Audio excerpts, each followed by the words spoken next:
Ci troviamo in Piazza della Repubblica a Portogruaro con l'onorevole Emanuele Prattaviera della Liga Veneta Lega Nord. Quest'oggi vedo che c'è una manifestazione qui presso la sede locale della Lega Nord. Per quale ragione? Noi stiamo manifestando e abbiamo appena coinvolto anche gli esercizi del centro chiedendo la solidarietà per questa battaglia, per ribadire la nostra ferma volontà di dare giustizia a questo territorio, giustizia che non è solo quando si parla di tasse, perché la gente è abituata a sentire parlare la Lega soprattutto per quanto riguarda di lasciare i soldi a casa nostra per abbassare la pressione fiscale a casa nostra, noi che ce lo potremmo permettere come Veneto, ma anche per una necessità di giustizia, la giustizia che ce n'è già andata con il Tribunale e che adesso rischia seriamente di andarsene con i due presidi di polizia stradale e polizia ferroviaria. Riteniamo che non sia assolutamente accettabile per tantissimi motivi, primo perché non abbiamo una dignità minore rispetto ad altre realtà anche non lontane da qua come il Sandonatese, ma anche se fosse successo a Sandonà ricordiamo che questo è un territorio che è di fatto la porta d'ingresso ad est del corridoio 5, quindi già il livello di criminalità è molto più alto rispetto ad altre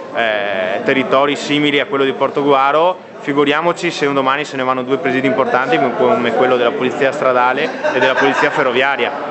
Ci vogliono togliere tutto, l'unica cosa che sembra questo governo non voglia fare è quella di togliere le tasse e allora che senso ha rimanere in questo paese? Noi ce lo chiediamo e continuiamo a chiederlo alla gente. Io ho letto un suo comunicato stampa dove non ha avuto mezzi termini nel criticare l'operato di due parlamentari del Partito Democratico che abitano qui a Portogruaro, Andrea Martella e Sara Moretto, dicendo che in sostanza loro non avrebbero fatto nulla per questo territorio e se l'è presa anche con il sindaco di Portogruaro Antonio Bertoncello, dicendo lei in maniera colorita che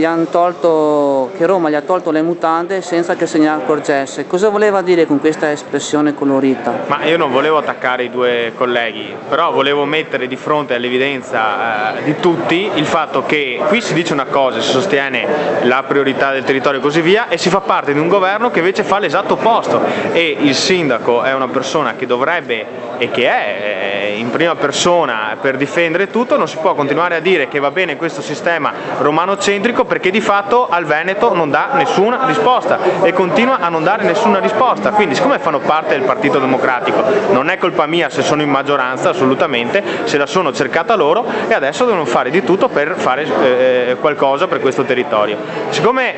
il sindaco mi ha richiamato a non fare politica ma a fare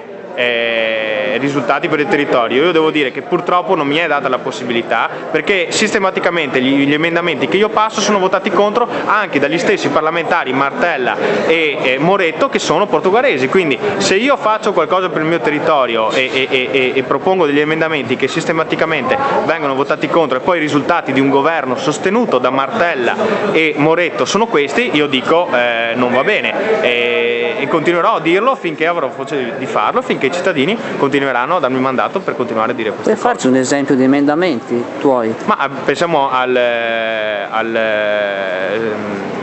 decreto Salva Roma, lì l'abbiamo eliminato per 2 volte ma lo hanno ripresentato, vediamo se adesso andrà in quella direzione. Pensiamo agli emendamenti anche sull'ultima legge elettorale in cui il male assoluto era la non possibilità di scegliere da parte dell'elettore, gli emendamenti che abbiamo presentato sono stati cassati in questo senso. Pensiamo a tutte quelle iniziative fatte per la difesa delle imprese nel nostro territorio e dell'abbassamento delle tasse, dove sono? Pensiamo all'indipendenza del Veneto, dove sono? Non ci sono, quindi continuerò a dire queste cose, è il mio pensiero, è il nostro pensiero e per fortuna siamo ancora in democrazia per poter dire questo.